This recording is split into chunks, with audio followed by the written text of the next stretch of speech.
안녕하십니까. 사회복지사 1급 시험 대비 사회복지실천기술론 실전모의고사 전반부 13문제를 풀어보도록 하겠습니다. 26번에서부터 38번까지 문제인데요. 여러분들이 이제 실천론을 풀었고, 이제 실천기술론, 서로 이제 어떻게 보면 사촌지간의 영역이라 볼 수 있겠습니다. 그래서 이 두 가지 영역에서 고득점이 나오셔야 돼요. 이 두 가지 영역은 상당히 여러분들이 점수를 확 올리는데 아주 용이한 영역이다, 이렇게 보시면 되겠습니다. 이론 때도 말씀드렸고 단원별 문제 때도 말씀드렸으니까 더 이상 이야기를 안 해도 되겠죠, 여러분. 이 실천론과 기술론은 여러분들이 사례 문제 대비 잘 해주시고, 또한 이 실천론 기술론에서 우리가 이제 사례뿐만 아니라 최근에는 보면 이론적인 부분들도 적지 않게 나옵니다. 그래서 이론적인 부분들을 전혀 도외시해버리면 안 돼요. 그래서 이 문제는 이론적인 부분이 더 많이 나오거든요, 비율을 보면. 그래서 사례 문제와 이론을 잘 접목시켜서 공부를 해야 될 영역이 실천론과 기술론이 된다, 이렇게 생각하시면 되겠습니다. 자, 26번 문제부터 알아봅니다. 26번 문제는 사회복지사 윤리강령입니다. 사회복지사 윤리강령은 우리 시험에 이제 실천론이나 그 다음에 기술론이나 행정론에도 출제된 바가 있어요. 그래서 사회복지사 윤리강령 꼭 여러분들이 3번 이상은 정독을 해주시기 바랍니다. 자, 규정된 내용으로 옳지 않은 것은입니다. 쉽게 말하면 틀린 거 찾아라 라고 하든지, 아니면 없는 내용을 만들어서 넣기도 하더라고요, 출제자분들이. 그래서 이러한 것들을 꼼꼼히 찾아내려면 3번 이상은 정독을 해주셔야 됩니다. 완전 분석을 해야 된다, 이 말이죠. 사회복지사는 사회복지 전문직의 이익과 권익을 증진시키기 위해서 동료와 협력해야 된다. 동료란 단어가 나왔어요. 그래서 동료에 대한 윤리기준이다, 이렇게 보시면 되겠고요. 맞습니다. 사회복지사는 전문성 개발을 하기 위해 노력하되 이를 이유로 서비스 제공을 소홀히 해서는 안 된다라고 했습니다. 전문성 개발이란 것이 있죠. 우리 윤리강령에 보면 전문성 개발을 위한 노력. 그 다음에 3번째, 사회복지사는 클라이언트의 지불 능력에 상관없이, 이 대목이 이제 중요한 거라겠죠. 상관없이 서비스를 제공해야 되며 이를 이유로 차별되어서는 안 된다. 이런 것들이 뭐겠어요? 지불 능력이란 단어가 나왔으니까 경제적 이득에 대한 태도, 이런 식으로 돼 있죠. 예, 맞습니다.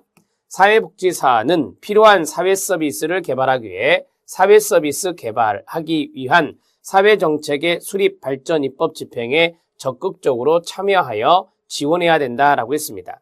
여기 보니까 유독 사회라는 단어와 옹호란 단어가 나오면 사회에 대한 윤리 기준이라고 했고, 제가 사회라고 하는 단어, 그 다음에 참여라고 하는 단어가 들어간다. 그러면 사회에 대한 윤리 기준이다, 이렇게 정리해 드린 바가 있습니다. 자, 5번, 사회복지사는 동료의 클라이언트에게 전문적 관계로 적극적으로 지원해야 된다. 이런 내용이 있던가요? 없습니다. 동료의 클라이언트에게 적법하지 않게 이렇게 다가가서는 안 된다라는 뉘앙스는 있죠. 하지만 동료의 클라이언트에게 전문적 관계로 적극적으로 지원해야 된다는 내용은 없습니다. 그럴싸하지만, 따라서 5번 지문은 규정되어 있지 않은 내용이기 때문에 틀린 내용이다, 이렇게 보시면 됩니다. 여러분, 해설에는 제가 동료에 대한 윤리기준을 넣었는데요, 거기에 쭉 보면 이러한 내용들은 없다. 그리고 동료의 클라이언트에도 이런 것은 없습니다.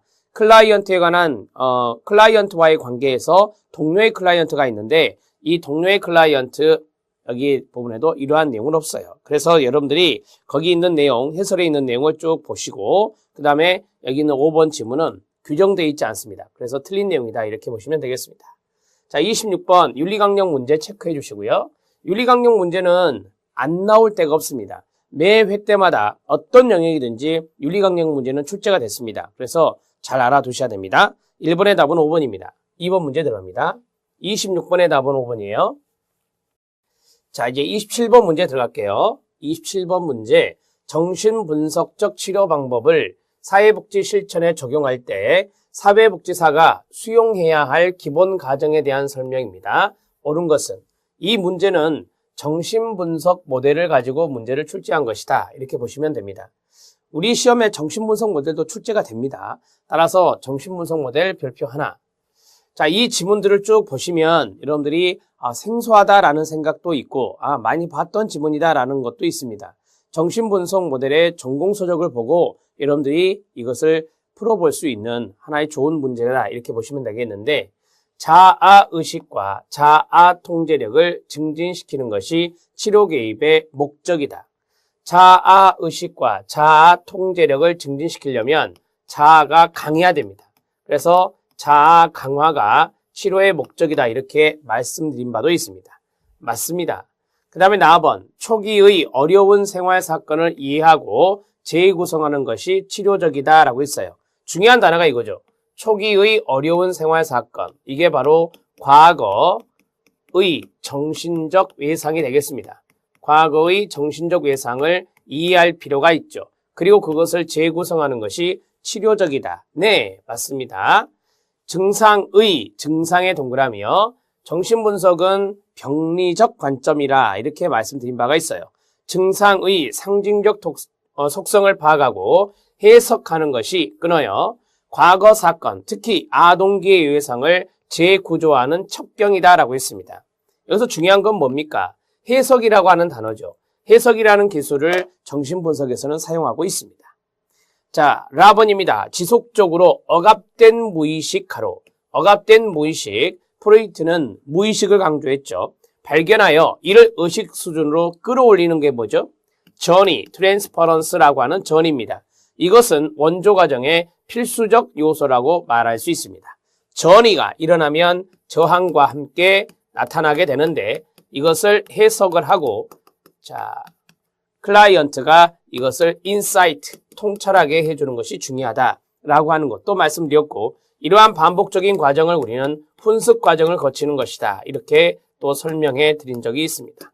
이 모든 것들이 다 정신분석 모델에서 나오는 겁니다. 5번이 맞습니다.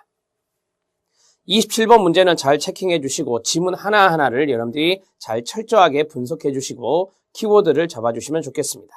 28번 문제 들어갑니다.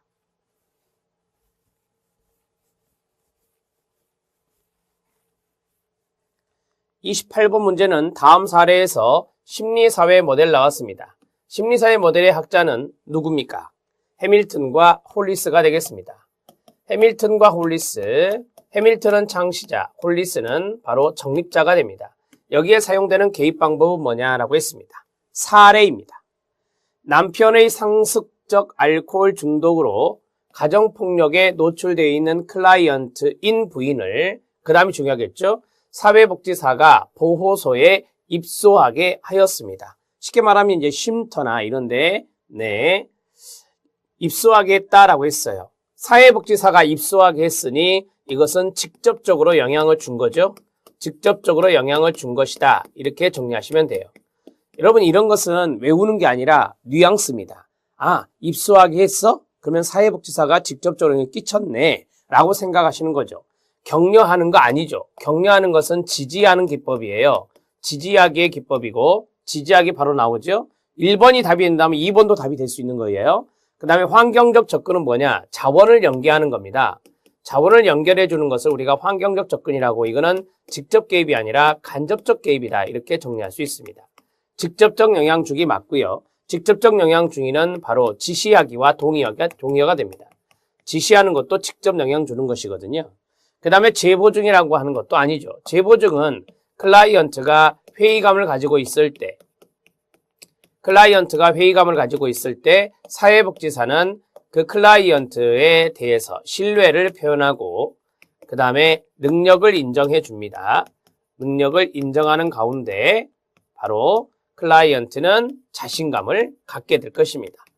자, 이러한 루트로 쭉 나가는 것이 바로 뭐예요? 재보증 기법이다. 그래서 재보증에서 힌트는 회의감, 동의어로 쓰이는 게 의구심이라고 하는 단어죠. 그 다음에 신뢰 표현, 그 다음에 자신감, 동의어로 쓰이는 게 안도감이라고 하는 거죠. 이런 단어들이 나오면 재보증을 꼭 찍으시면 됩니다. 재보증도 시험에 잘 나오는 것 중에 하나예요. 자, 28번의 답을 해결했습니다. 몇 번입니까? 4번이 답이 되겠습니다. 정리됐죠? 29번 문제 들어가도록 하겠습니다.